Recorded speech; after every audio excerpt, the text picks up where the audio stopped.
안녕하세요. 성안고등학교 학생 여러분. 오늘은 2019학년도 수능 만유인력 문제풀이 시간 가져보겠습니다.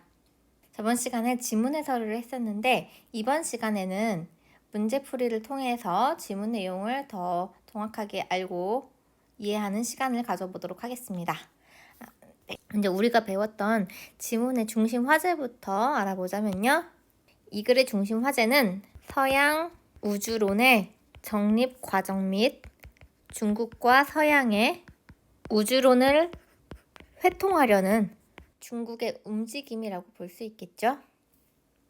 첫 번째 문단부터 네 번째 문단까지는 코페르니쿠스, 브라헤, 케플러, 뉴턴 등 학자별로 어떤 우주관으로 발전되어 왔는지 서양 천문학의 개혁 과정을 보여줬어요.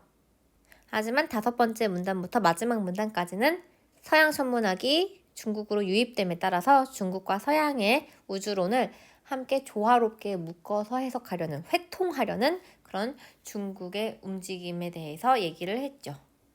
자, 그래서 이 글의 서술 방식도 한번 알아보자면요. 먼저 첫 번째로 대상이 발전해온 과정을 시간의 흐름 순서, 즉 통시적으로 설명하고 있습니다. 두 번째 서술 방식의 특징은요. 대상을 바라보는 다양한 관점을 학자별로 소개하고 있습니다. 세 번째 서술 방식은 대상의 정립 과정을 설명한 후 그것의 유입이 일으킨 움직임을 설명하고 있다. 이렇게 볼 수도 있죠. 네, 그럼 지문의 중심 화제와 서술 방식에 대해서 알아보았으니 이제 본격적인 문제풀이 들어가 보도록 하겠습니다. 27번 문제입니다. 이 문제는 정답률 65%로 비교적 높은 정답률을 보였던 문제입니다. 다음은 윗글을 읽은 학생의 독서 기록 중 일부이다. 윗글을 참고할 때 점검 결과로 적절하지 않은 것은? 자, 읽기 계획을 봤더니요. 첫 번째 문단을 훑어 읽어보고 뒷부분을 예측한대요. 그리고 질문 만들기를 할 거래요. 그런데 여기에는 질문 내용과 점검 결과가 옳은지 판단하면 되는 겁니다. 먼저 1번 예측 내용은 서양의 우주론에 태양 중심설과 지구 중심설의 개념이 소개되어 있을 것이다. 첫 번째 문단에서 태양 중심설을 지구 중심설로 천문학 분야의 개혁이 서양에서 이루어졌다고 했으니까 당연히 태양 중심설은 뭔지, 지구 중심설은 뭔지 그 개념이 소개되어 있을 것이라고 예측을 할 만합니다. 적절한 예측이죠. 자, 그런데 점검 결과 예측과 같은지 한번 보면요. 두 번째 문단에 지구 중심설의 개념이 있네요. 우주의 중심에 고정되어 움직이지 않는 지구의 주위를 달, 태양, 다른 행성들의 천구들과 항성들이 붙어있는 항성 천구가 회전한다는 지구 중심설이라고 해서 지구 중심설의 개념이 여기 있네요. 태양 중심설은 바로 다음 줄에 나와 있죠. 코페르니쿠스는 태양을 우주의 중심에 고정하고 그 주위를 지구를 비롯한 행성들이 공전하며 지구가 자전하는 우주 모형. 여기에 대해서 지금 태양 중심설이라고 따로 기술되어 있지 않지만 이게 태양 중심설의 개념이죠. 지구 중심설과 태양 중심설의 개념이 소개되어 있을 것이라는 예측은 예측과 같네요.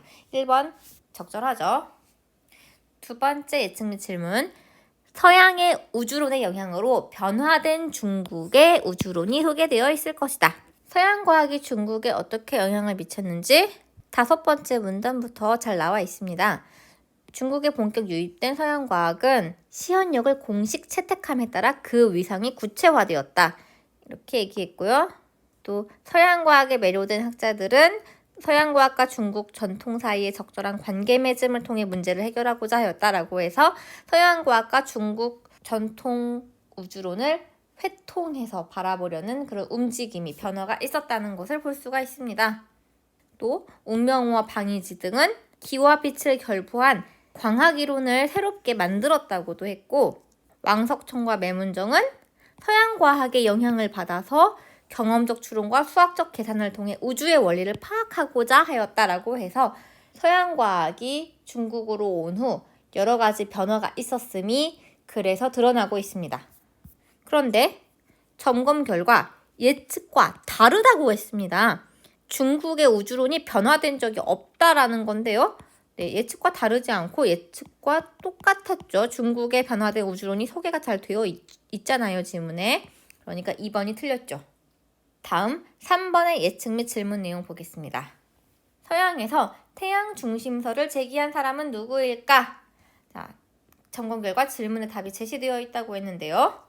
여기 두 번째 문단 보면 코페르니쿠스는 태양을 우주의 중심에 고정하고 그 주위를 지구가 비롯한 행성들이 공전하며 지구가 자전하는 우주 모형을 만들었다고 했죠. 이것을 통해서 태양 중심설을 처음으로 제기했던 사람이 누구라는 걸 알 수 있어요. 코페르니쿠스라는 것을 알 수가 있습니다. 따라서 태양 중심설을 제기한 사람은 누구일까라는 질문에 대한 답은 코페르니쿠스로 질문의 답이 제시되어 있네요. 그래서 3번은 적절합니다. 다음 4번. 중국에서 서양의 우주론을 접하고 회통을 시도한 사람은 누구일까? 6번째 문단을 보면 중국 천문학을 중심으로 서양 천문학을 회통하려는 매문정의 입장은 이라고 나와 있죠. 이걸 통해 4번에 대한 질문의 답은 매문정이라고 역시 지문에 답이 나와 있네요. 다음 5번. 중국의 서양의 우주론이 처음 전파되었다는 얘기는 5번째 문단에 보면 16세기 말부터 중국에 본격 유입된 서양과학은 이라는 말로 소개가 되고 있습니다. 이때 서양과학은 16세기 말에 유입되었다라는 내용과 청왕조가 시언력을 공식 채택함에 따라서 그 위상이 구체화되었다라고 해서 언제 서양과학이 유입되었는지와 중국에서 위상을 어떻게 갖추게 되었는지에 대한 소개만 나와 있지 누가 중국의 서양의 우주론을 전파했는지는 나오지 않아요. 뒤에 나오는 브라헤나 케플러 같은 경우에도 중국에 영향을 주었던 서양 과학자들이지 이 브라헤와 케플러가 우주론을 전파했던 것은 아니에요. 영향을 주었던 사람들이지 전파를 했던 사람들은 아니에요. 따라서 누가 전파했느냐에 대한 질문의 답은 언급되지 않은 것이 맞는 거죠. 그래서 5번도 적절합니다. 이렇게 해서 27번 문제 정답은 2번이었고요. 다음 28번 문제 보도록 할게요. 지금 부교재 보면 문제 번호가 하나씩 좀 밀려 있거든요. 이건 28번 문제로 봐주셔야겠습니다. 뒤에도 하나씩 이제 밀려났다고 생각하고 문제 번호 참고해 주세요. 28번. 윗글에 대한 이해로 적절하지 않은 것은 1번. 서양과 중국에서는 모두 우주론을 정립하는 과정에서 형이상학적 사고에 대한 재검토가 이루어졌다. 일단 서양에서는 천문학 분야의 개혁이 경험주의 확산과 수리과학의 발전을 통해 형이상학을 뒤바꾸는 변혁으로 이어졌다고 했잖아요. 그러니까 서양에서 형이상학적 사고에 대한 재검토가 이루어졌다는 말은 맞는 말이 되겠네요. 형이상학을 뒤바꿨다 라는 말과 형이상학적 사고에 대한 재검토가 이루어졌다라는 말은 같은 말이죠. 그리고 중국에서도 보면 옥명호와 방이지 등이 서양 과학을 재해석하게 되면서 어떻게 했대요? 성리학적인 기론에 입각하여 그래서 기와 빛을 결부한 새로운 광학 이론을 창안했다고 했죠. 물론 성리학의 이기론에서 이와 기 중에서 기가 좀 더 실제적이고 물질적인 것을 다루는 이론인 것은 맞지만 성리학이라고 하는 학문 자체가 철학적이고 우주에 대한 생각을 담는 그런 학문이기 때문에 여기 성리학 같은 형이상학이라는 말이 나와 있잖아요. 그래서 중국에서도 성리학과 같은 형이상학적 사고에 대해서 새롭게 재해석해서 생각하게 되는 그런 재검토가 이루어졌다고 볼 수 있겠습니다. 따라서 28번의 1번은 맞는 말이 되겠죠. 2번. 서양 천문학의 전례는 중국에서 자국의 우주론 전통을 재인식하는 계기가 되었다. 28번의 2번 같은 경우도 여기서 알 수 있죠. 옥명호와 방이지 등이 서양 과학을 재해석하게 되면서 어떻게 됐어요? 중국 고대 문헌에 수록된 우주론에 대해서 부정적인 태도를 가지게 되었잖아요. 그러니까 서양 과학의 이론을 받아들이게 되면서 중국의 고대 우주론에 대해서 비판적인 태도로 새롭게 인식하는, 재인식하는 계기가 되었다는 것을 여기서 알 수가 있죠. 따라서 28-2번도 적절한 설명이 되겠네요. 다음 3번. 중국의 서양의 천문학적 성과가 자리 잡게 된 데에는 국가의 역할이 작용하였다. 이것은 오문단에 잘 나와 있는데요. 중국에 본격 유입된 서양과학은 청왕조가 청왕조라고 하는 당시의 중국의 국가이죠. 이 청왕조가 중국의 역법을 기반으로 서양 천문학 모델과 계산법을 수용한 시헌역을 공식 채택함에 따라 그 위상이 구체화되었다고 했어요. 즉 서양 과학이 위상이 구체화되고 중국에서 자리 잡게 된 데에는 청왕조라고 하는 국가의 역할이 작용했던 것이 적절하죠. 따라서 3번의 내용은 적절하다고 볼 수 있겠습니다. 4번, 중국에서는 18세기에 자국의 고대 우주론을 긍정하는 입장이 주류가 되었다. 이것은 마지막 8문단에 잘 나오고 있습니다. 중국 천문학을 중심으로 서양 천문학을 회통하려는 매문정의 입장은 이라고 했는데 중국의 천문학을 중심으로 하고 있는 매문정이에요. 또 앞에 보면 매문정은 서양 과학의 우수한 면이 모두 중국 고전에 이미 갖추어져 있다고 주장했던 사람이죠. 따라서 중국 천문학을 중심으로 서양 천문학을 회통하려는 매문정의 입장은 자국의 고대 우주론을 긍정하는 입장이라고도 볼 수 있겠습니다. 그리고 이러한 매문정의 입장이 18세기 초를 기점으로 중국의 공식 입장으로 채택되었다고 그랬죠. 중국의 공식 입장이라는 것은 당시에 주된 이론, 주류가 되었다는 것을 뜻하기도 합니다. 따라서 중국에서 18세기에 자국의 고대 우주론을 긍정하는 입장이 주류가 되었다는 4번의 선지는 적절한 선지가 되겠네요. 5번, 서양에서는 중국과 달리 경험적 추론에 기초한 우주론이 제기되었다. 서양에서는 중국과 달리라고 했어요. 그러니까 서양에서는 맞는 말이고 중국에선 틀린 말이 되어야 돼요. 서양에서 맞는 말이라는 것과 중국에서 틀린 설명이라는 것을 두 가지 다 지문에서 찾을 수 있어야겠습니다. 첫 번째 문단에서 보면 서양에서는 경험주의의 확산이 있었고 그 확산을 통해서 형이상학을 뒤바꾸는 천문학 분야의 개혁이 이루어졌다고 했잖아요. 그러니까 서양에서는 경험주의, 경험적 추론에 기초한 우주론이 제기되었다는 설명이 맞는 말이죠. 서양은 일단 O가 되겠네요. 자, 중국과 달리라고 했으니까 중국에서는 경험적 추론이나 경험주의가 없어야 되는데요. 7문단에서 왕석천과 매문정이 서양 과학의 영향을 받아 경험적 추론과 수학적 계산을 통해 우주의 원리를 파악하고자 하였다고 했죠. 그러니까 중국에서도 경험적 추론에 기초한 우주론이 제기되었던 것이 맞습니다. 누구에 의해? 왕석천과 매문정에 의해. 따라서 중국과 달리라고 하는 이 말이 틀렸다는 것을 우리가 알 수 있죠. 서양과 중국 모두에서 경험적 추론에 기초한 우주론이 제기되었다고 해야 맞는 설명이 되겠습니다. 따라서 적절하지 않은 선지는 5번이 되겠네요. 28번 문제는 정답률이 45%에 불과해서 비교적 낮은 정답률을 가지고 있네요. 다음 29번 문제 보겠습니다. 윗글에 나타난 서양의 우주론에 대한 설명으로 가장 적절한 것은 1번 항성천구가 고정되어 있다고 보는 아리스토텔레스의 우주론은 천상계와 지상계를 대립시킨 형이상학을 토대로 한 것이었다. 아리스토텔레스의 우주론이 천상계와 지상계를 대립시킨 형이상학을 토대로 한 것은 이건 맞아요. 하지만 항성천구가 고정되어 있다고 보는 것이 아니라 지구가 고정되어 있다고 보는 것이 아리스토텔레스의 우주론이었죠.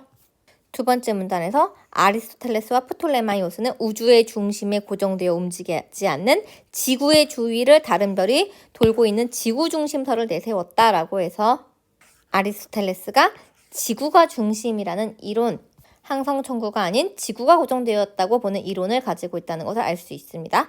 따라서 1번은 적절하지 않은 선지가 되겠네요. 다음 2번. 많은 수의 원을 써서 행성의 가시적 운동을 설명한 프톨레마이오스의 우주론은 행성이 태양에서 멀수록 공전 주기가 길어진다는 점에서 단순성을 갖는 것이었다. 일단 2번의 선지 안에 자체에 모순이 있어요. 많은 수의 원을 쓰고 있는데 단순성을 갖고 있다니 이거 자체가 서로 모순이잖아요. 이거는 선지만 봐도 우리가 좀 틀린 표현이라는 것을 알 수 있는데요. 실제로도 지문을 보면 많은 수의 원이 아니라 훨씬 적은 수의 원으로 행성들의 가시적인 운동을 설명할 수 있었고, 이 점에서 행성이 태양에서 멀수록 공전주기가 길어진다는 것을 잘 설명할 수 있어서 단순성이 충족되었다라고 얘기하고 있어요. 그리고 무엇보다도 이렇게 단순한 형태의 이론을 제기한 사람은 프톨레마이오스가 아니라 이 프톨레마이오스보다 훨씬 적은 수의 원으로 설명할 수 있었던 누구? 코페르니쿠스에 대한 설명입니다. 이 코페르니쿠스가 우주 모형을 만들었는데 그러자 그 우주 모형은 훨씬 적은 수의 원으로 단순하게 우주를 설명할 수 있게 되었던 거죠. 따라서 2번 선지는 틀린 선지가 되고요. 2번 선지를 맞는 선지라고 하려면 적은 수의 원을 써서 행성의 가시적 운동을 설명한 코페르니쿠스의 우주론은 행성이 태양에서 멀수록 공전주기가 길어진다는 점에서 단순성을 갖는 것이었다. 이렇게 바꿔줘야 적절한 선지가 되겠네요. 다음 3번.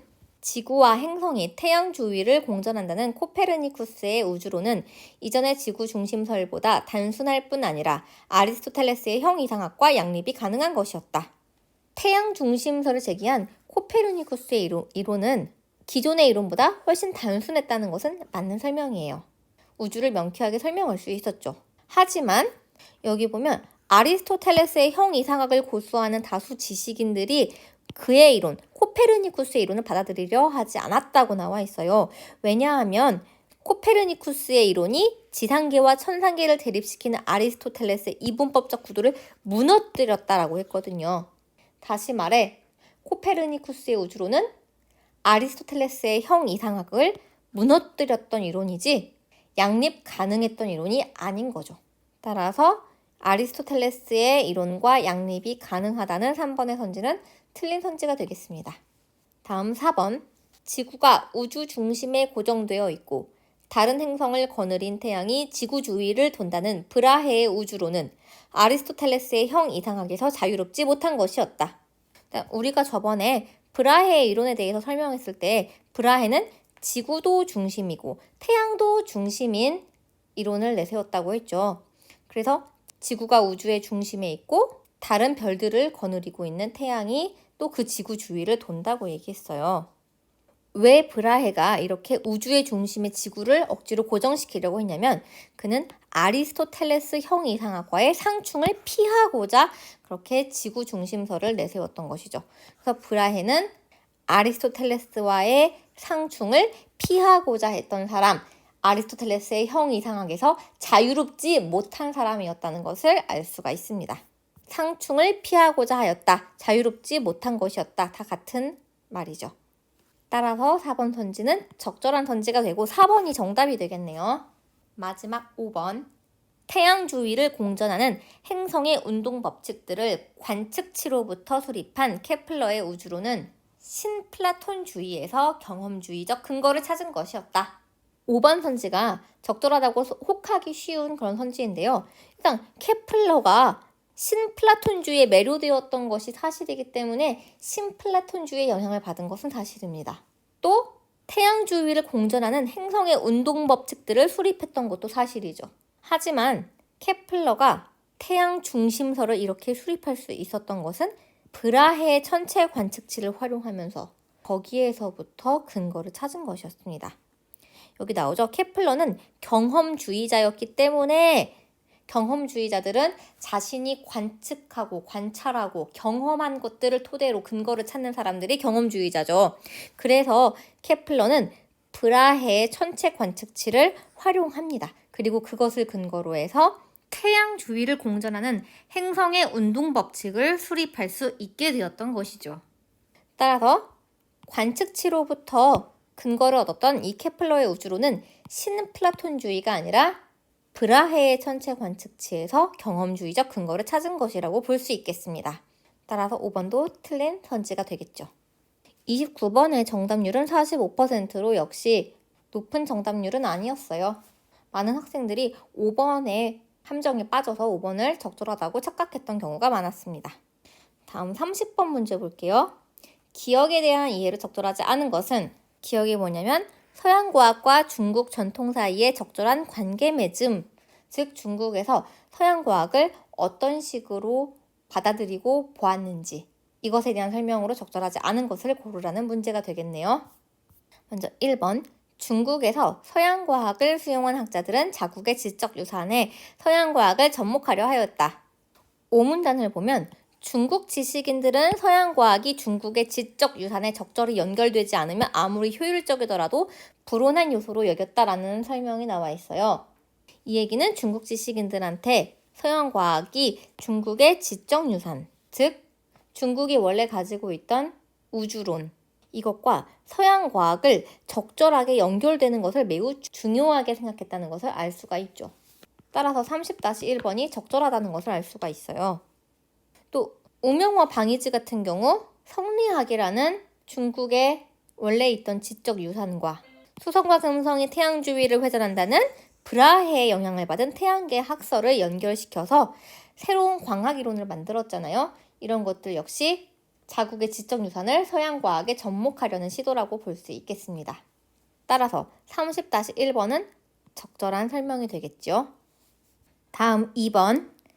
서양 천문학과 관련된 내용이 중국의 역대 지식 성과를 집대성한 사고전서에 수록되었다. 이것은 마지막 문단에서 확인할 수 있는데요. 중국 천문학을 중심으로 서양 천문학을 회통하려는 매문장의 입장은 중국의 역대 지식 성과물을 망라한 총서인 사고전서에 그대로 반영되었다라고 되어 있습니다. 서양 천문학을 회통하려는 입장, 이것과 서양 천문학과 관련된 내용이나 같은 얘기겠죠? 이것을 통해 30-2번도 적절한 선지라는 것을 알 수가 있습니다. 다음 3번. 방이지는 서양 우주론의 영향을 받았지만 서양의 이론과 구별되는 새 이론의 수립을 시도하였다.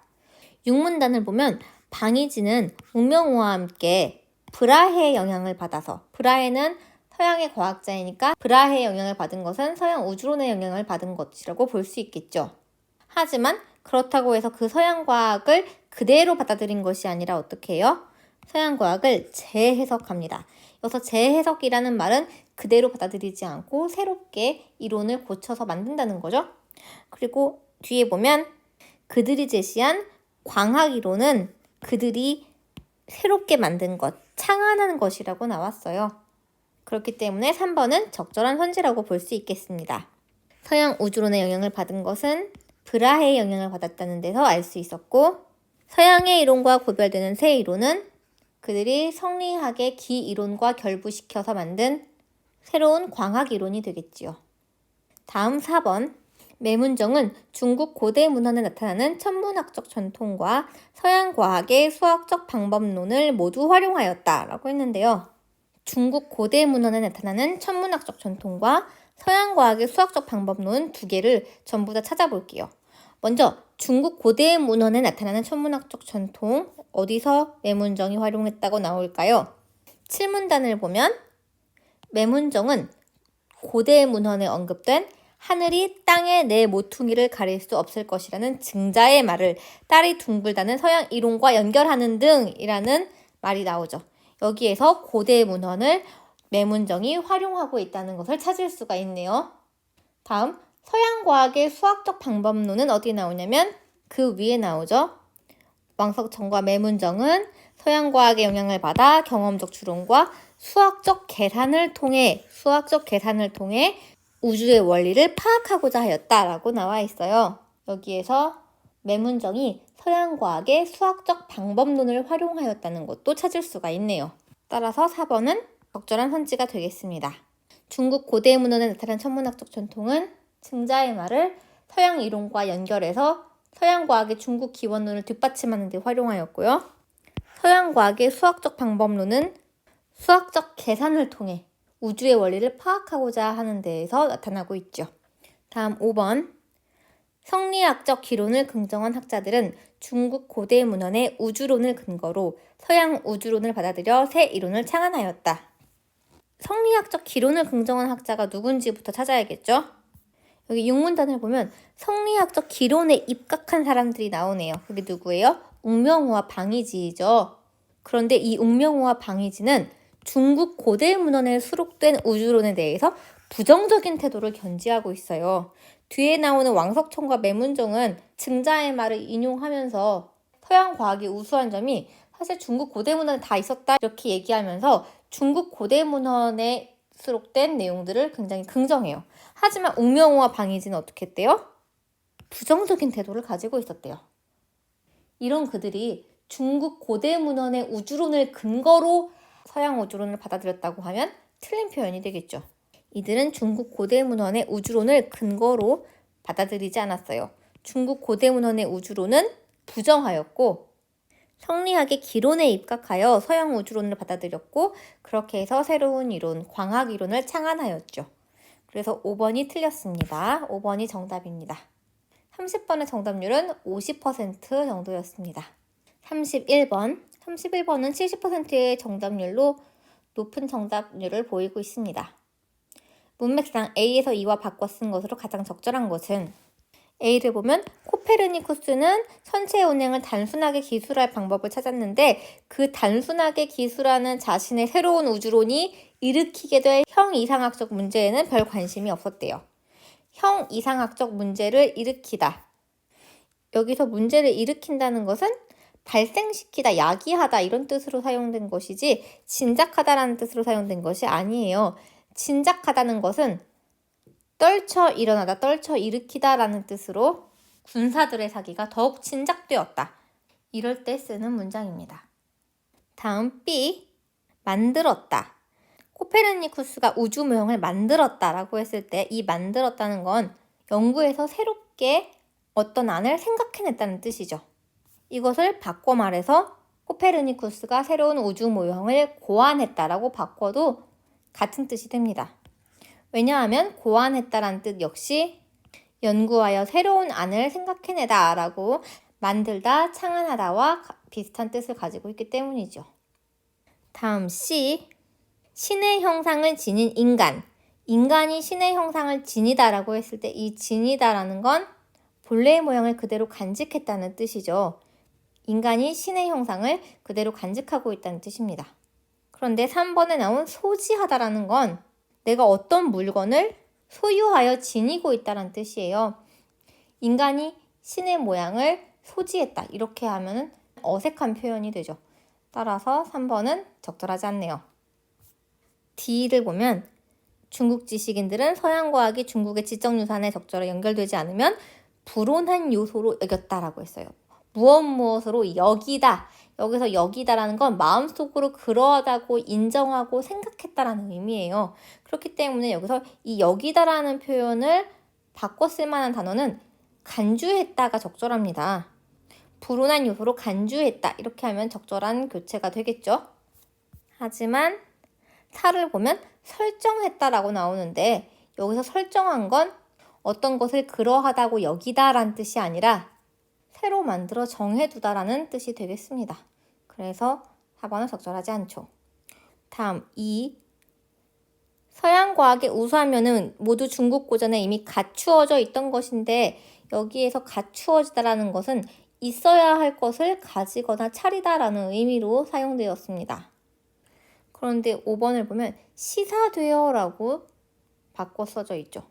시사하다 라는 것은 어떠한 것을 미리 간접적으로 표현하다라는 것입니다. 정부의 이번 발표는 부동산 투기를 단속 강화하겠다는 뜻을 강력하게 시사했다. 이런 식으로 간접적으로 표현하다라는 뜻으로 쓸 때 우리가 시사하다라는 단어를 쓰죠. 중국 고전에 이미 갖추어져 있던 것, 이걸 중국 고전에 이미 시사되어 있던 것 이렇게 바꾸면 되게 어색해집니다. 따라서 5번도 틀린 표현이죠. 시사되어는 어떤 것이 미리 간접적으로 표현되다라는 뜻을 가지고 있습니다. 따라서 31번의 정답은 2번이 되겠네요. 자, 이제 마지막 32번 문제 보도록 할게요.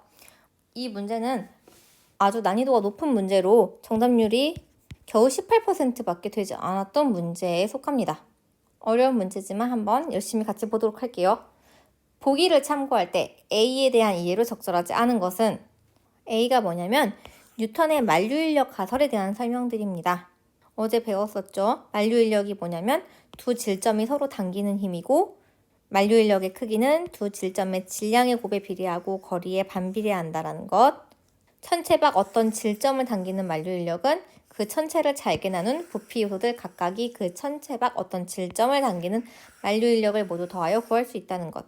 이런 설명들이 A에 있었습니다. 자, 그럼 웬만한 지문과 비슷한 길이를 가지고 있는 아주 긴 보기를 한번 읽어볼까요? 구는 무한히 작은 부피 요소들로 이루어져 있다.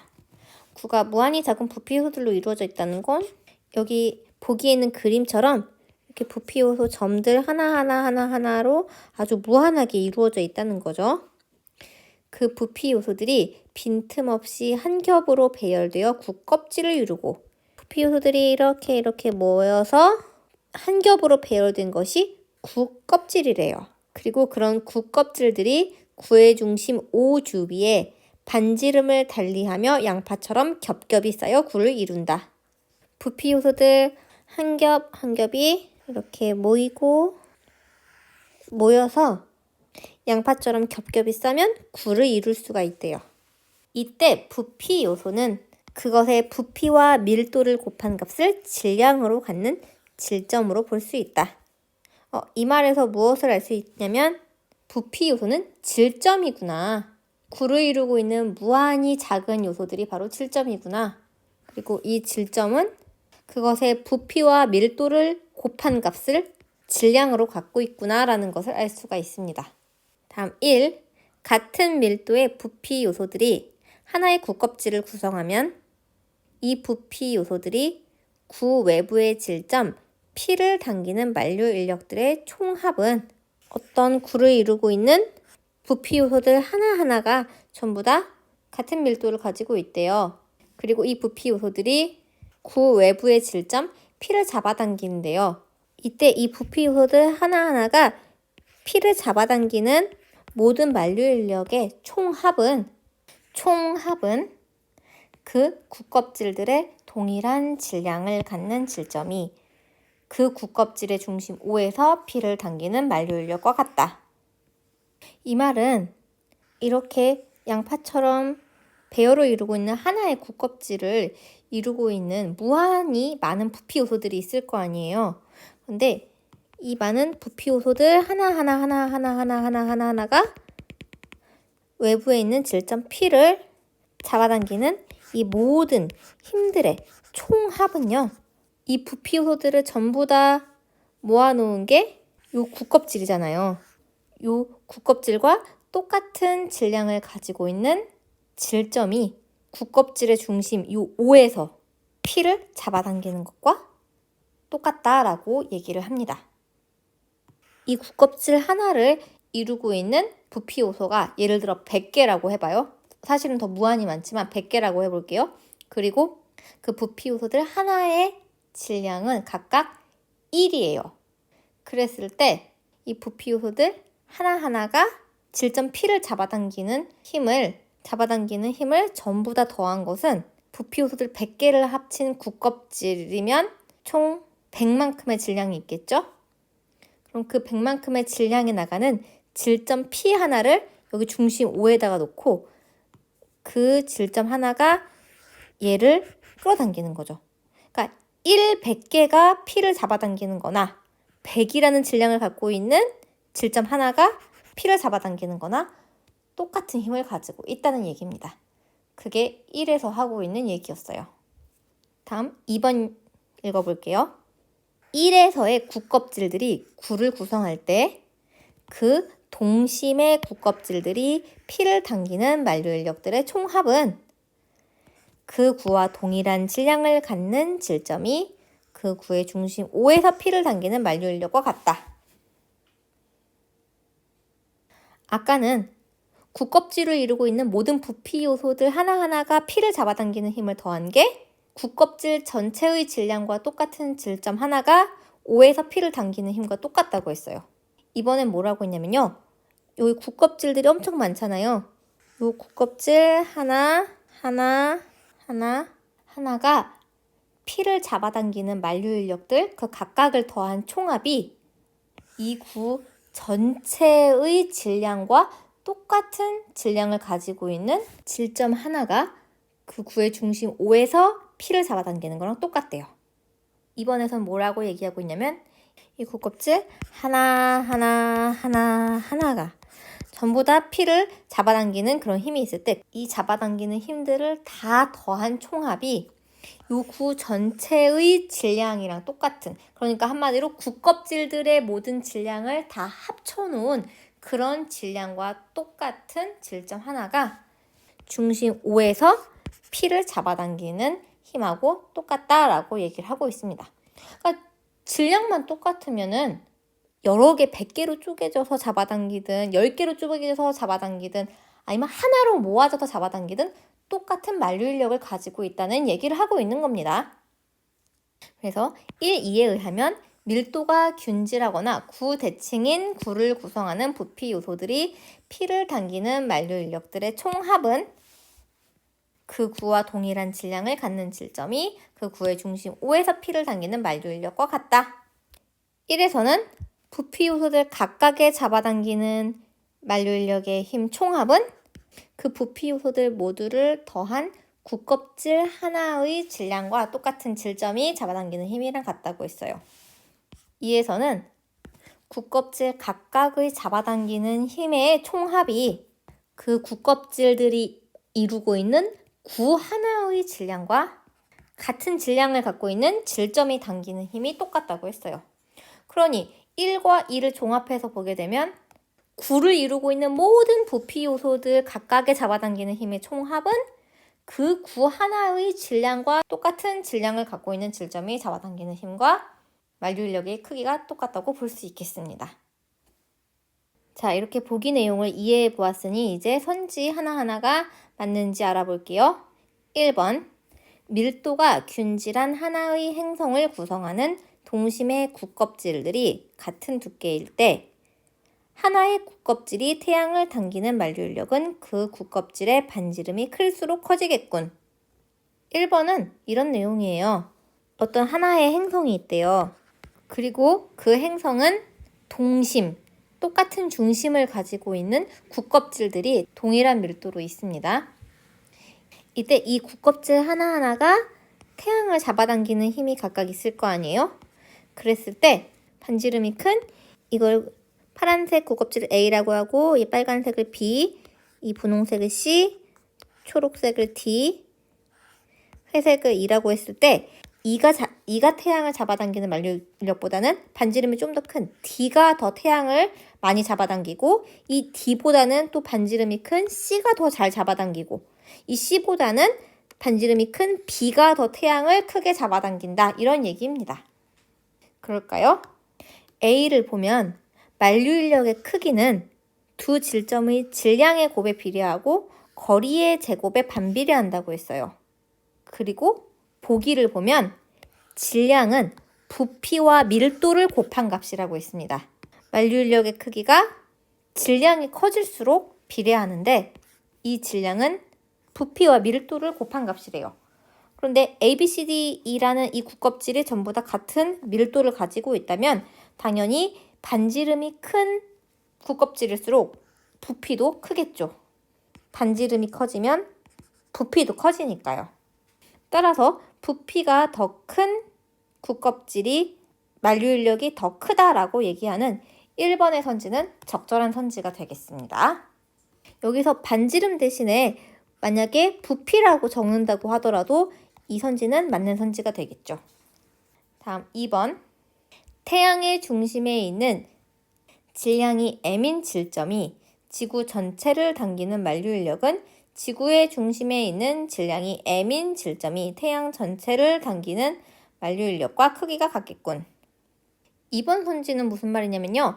태양의 중심에 질량이 m인 질점이 이 지구 전체를 잡아당기는 힘과 지구 중심에도 똑같이 m만큼의 질량이 있는 질점이 있는데 이 질점이 태양 전체를 잡아당기는 힘이 똑같다라고 얘기를 하고 있습니다. 결국 m과 m으로 질량이 똑같은 상태예요. 질량은 똑같은데 잡아당기고 있는 대상은 각각 태양과 지구로 다른 질량을 가지고 있는 대상을 잡아당기고 있죠. 지문을 보면 지구보다 질량이 큰 태양이라고 우리가 상식적으로 생각해도 태양이 더 지구보다 크지만 여기 아예 지문에 태양이 더 질량이 크다고 또 명시가 되어 있어요. 그렇기 때문에 질량이 똑같은 M인 상태에서 누구 하나는 태양을 잡아당기고 누구는 태양보다 훨씬 질량이 작은 지구를 잡아당기고 있는데 이 두 개의 힘이 같을 리가 없겠죠. 그렇기 때문에 이번 선지는 틀린 말이 될 수밖에 없습니다. 물론 이 2번 선지에 대해서 당시 수능이 끝나고 난 후에 많은 이의 제기가 있었어요. 왜냐하면 지문에 태양과 지구가 서로 당기는 만류인력은 서로 같다 라고 이렇게 명시가 되어 있잖아요. 그러니 태양의 질점과 지구의 질점이 서로를 잡아당기면 이것은 서로 크게 같지 않느냐 이렇게 얘기를 한 거죠. 질점이라는 것이 그 대상의 모든 질량을 한데 압축시켜서 모아놓은 것이기 때문에 원래 태양의 질점이라고 하면 태양과 똑같은 질량을 가지고 있는 그런 질점이어야 돼요. 그리고 지구의 질점이라고 하면 지구와 똑같은 질량을 가지고 있는 질점이어야 되거든요. 그러니까 이 태양의 중심에 있는 질점이랑 지구의 중심에 있는 질점은 M과 M으로 똑같으면 안 되고 서로 달라야 되는 거 아니냐. 태양이 훨씬 더 큰 라지 M의 질량을 가지고 있어야 되는 거 아니냐. 이런 지적이 있었습니다. 여기에 대해서 평가원은 뭐라고 대답을 했냐면요. 평가원이 이례적으로 이의 신청에 대해서 또 답변을 올렸습니다. 뭐라고 올렸냐면요. 태양의 중심과 지구의 중심은 질점의 위치를 표기한 것일 뿐 태양의 질점 또는 지구의 질점이 아닙니다. 이 둘의 질량은 태양의 질량이나 지구의 질량이 아닌 M인 것입니다. 이렇게 답을 했어요. 태양의 중심에 있다고 해서 이것이 태양의 질점인 것이 아니라 위치만 태양의 중심에 있을 뿐이지 그냥 얘는 점이라는 거예요. 태양과 상관없는 질점이라는 겁니다. 질량이 M인 질점인 거고요. 또 지구의 중심에 있는 질점도 지구의 질점이 아니라 그냥 M만큼의 질량을 가지고 있는 단순한 질점일 뿐이라는 얘기였습니다. 그래서 만약에 이 선지를 태양의 중심에 있는 질량이 M인 질점이 아니라 태양의 질점 또는 태양과 같은 질량을 가지고 있는 질점 이렇게 얘기를 하고 또 지구의 중심에 있는 질량이 M인 질점이 아니라 지구의 질점 또는 지구와 질량이 같은 질점 이렇게 바꿔줬다면 아마 이번 선지는 적절한 선지가 되었을 거예요. 그렇게 되면 태양과 같은 질량을 가지고 있는 질점은 태양 전체가 지구를 잡아당기는 거랑 똑같은 거고요. 또 지구랑 같은 질량을 가지고 있는 지구의 질점은 지구 전체가 태양을 잡아당기는 것과 똑같은 힘을 발휘할 수 있거든요. 그렇기 때문에 선지를 조금만 바꿔줘도 이번 선지는 맞는 선지가 될 수가 있습니다. 하지만 페이크를 넣었기 때문에 둘이 질량이 M으로 똑같다고 얘기했기 때문에 그래서 이번 선지는 틀린 선지가 되었습니다. 이해되시죠? 다음 3번 질량이 라지 M인 지구와 질량이 스몰 M인 달은 자 이번에는 지구와 달의 질량을 서로 다른 표시를 해줬습니다.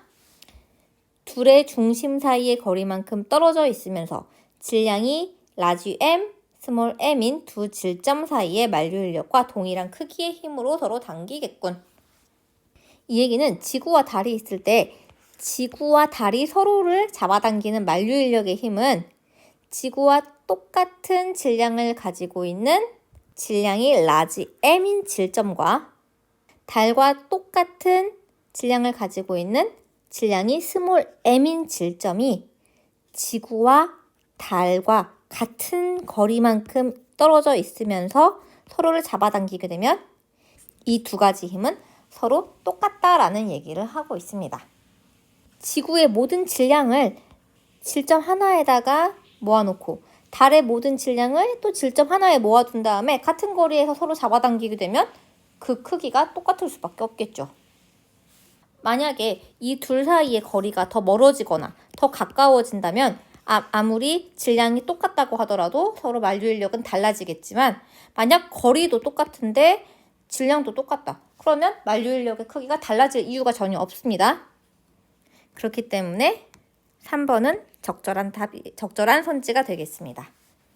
다음 4번 태양을 구성하는 하나의 부피 요소와 지구 사이에 작용하는 만류 인력은 지구를 구성하는 모든 부피 요소들과 태양의 그 부피 요소 사이에 작용하는 만류 인력들을 모두 더하면 구해지겠군. 자, 4번 선지에서는요.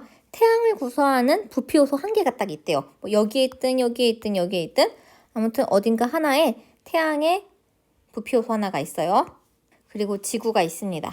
그랬을 때 이 부피 요소랑 지구 전체 사이에서 작용하고 있는 만류 인력의 힘은 지구를 구성하고 있는 모든 부피 요소들 하나하나가 태양에 있는 이 부피 요소를 잡아당기는 힘을 다 더한 것과 똑같다라고 얘기를 했습니다.